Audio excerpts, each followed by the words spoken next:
Ellie, I don't understand. What did you mean by... Look, no one has to do anything. When the time comes, I'll do everything. I mean everything. Actually, Elizabeth was allowed to do very little. MGM, eager to promote the film, literally took over the wedding, turning it into a publicity extravaganza, with cameras whirring and 600 guests, many of them, including Elizabeth, dressed in studio gowns.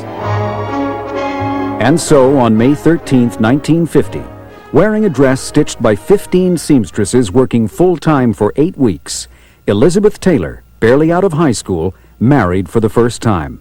We're going as many places as we can, and I certainly am looking forward to it. Sadly, the honeymoon, along with a few of Elizabeth's illusions, was virtually over as soon as it began. He had a hair-trigger temper that was well known in Hollywood. He was a very heavy drinker. On their honeymoon on the Queen Mary, he left her alone in their suite to gamble all night and drink. Here was, the most desired young woman in America, and she's sitting alone on her honeymoon, waiting for her husband. Plus, she had this very adolescent idea about love and marriage. She saw herself in an organdy apron, fixing dinner for her husband in the vine-covered cottage. She was completely unprepared for the demands of marriage on any level. Liz put up a good front when she returned from Europe. Hello, everybody. I'd like you to meet my new dog, Bonko. He's 3 months old, and he's a true Frenchman. Won't you say hello in French? Bonko. Bonko. But the marriage was already on the rocks, and in a matter of months, Elizabeth and Nicky would be separated. Liz, who was breaking away from her studio image and world, would not remain single for long. Elizabeth Taylor and Nicky Hilton, the most famous newlyweds in the world, separated in December 1950, just months after they married. 18 years old, hurt and confused, Elizabeth threw herself into a series of rebound relationships, developing an intense friendship with Montgomery Clift, her co-star in A Place in the Sun, and launching into an affair with Stanley Donen, a married man who was directing her in the mockingly titled Love is Better Than Ever. Worried about scandal, MGM packed her off to England for her next film. Almost immediately, Elizabeth struck up a romance with 39-year-old British actor Michael Wilding.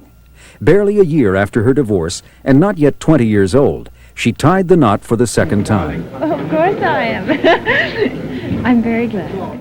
Once again, the marriage was a virtual mob scene, and the bride and groom had to fight their way out of the chapel through a crush of reporters and fans. Relatively speaking, Elizabeth's marriage to Wilding turned out to be one of her longer and more successful runs. He was a much older man.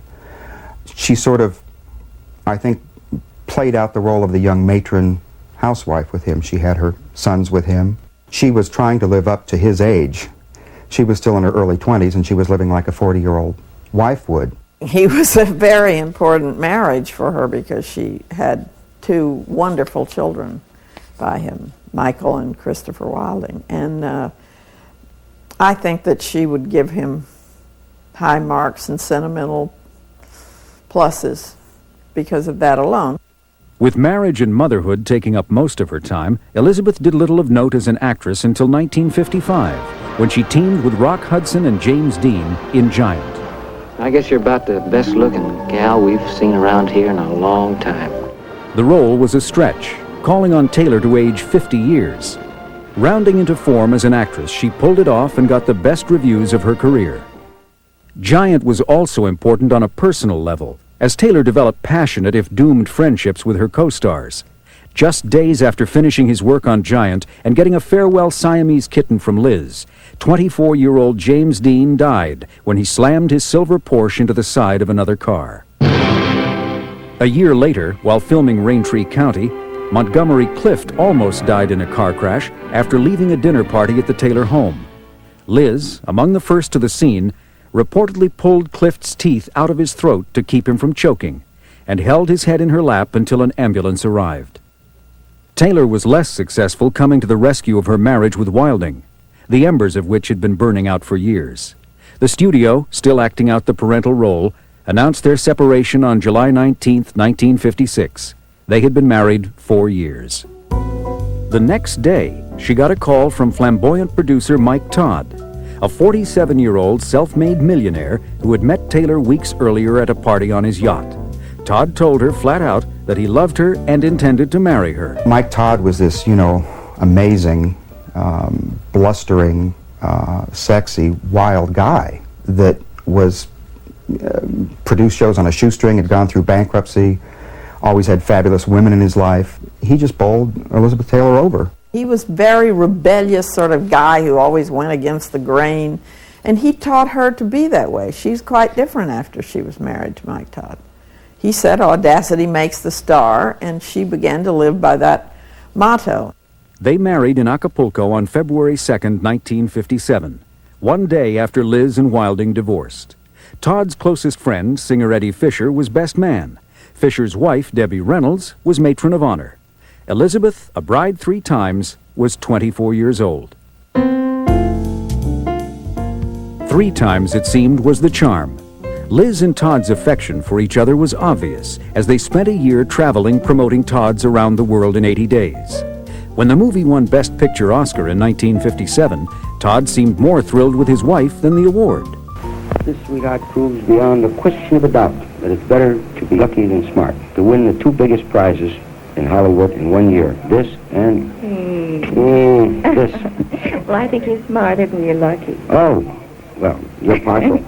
We're going to have a baby. I think that's exciting, too. That's an understatement. Can you imagine? I don't know. I hope I live through all this because everything is so exciting. Elizabeth's 3rd child, Liza Todd, was 7 months old when Liz began filming Cat on a Hot Tin Roof with Paul Newman and Burl Ives. A few weeks into the production, Todd had to fly to New York to receive an award. Taylor had intended to go with him, but was prevented by a last-minute bout with the flu. It was an illness that wound up saving her life. Mike Todd boarded the Liz for his trip to New York on March 22nd, 1958. Mike Todd left Elizabeth Taylor in Hollywood because she had a virus and flew to his death in an isolated mountain valley 22 miles southwest of Grants, New Mexico. And in this home in California, Mike Todd's widow, actress Elizabeth Taylor, makes tearful preparations to journey to Chicago, where Todd will be buried tomorrow. The beautiful Mrs. Todd sobbed, "I wish I had gone with him." The saddest moment of her life was when Mike Todd died. That was a very great shock to her. I was in the hospital visiting a friend of mine, and over the loudspeaker, I heard somebody say, "If there's a Sidney Gilleroff in the hospital, will you quickly go to Miss Taylor's home?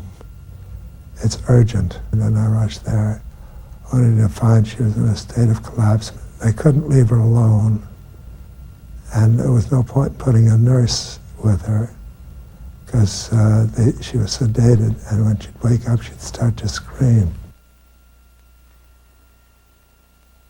I feel all the time like a cat on a hot tin roof. Then jump off the roof, Maggie, jump off it. After a month, Liz returned to work on Cat on a Hot Tin Roof.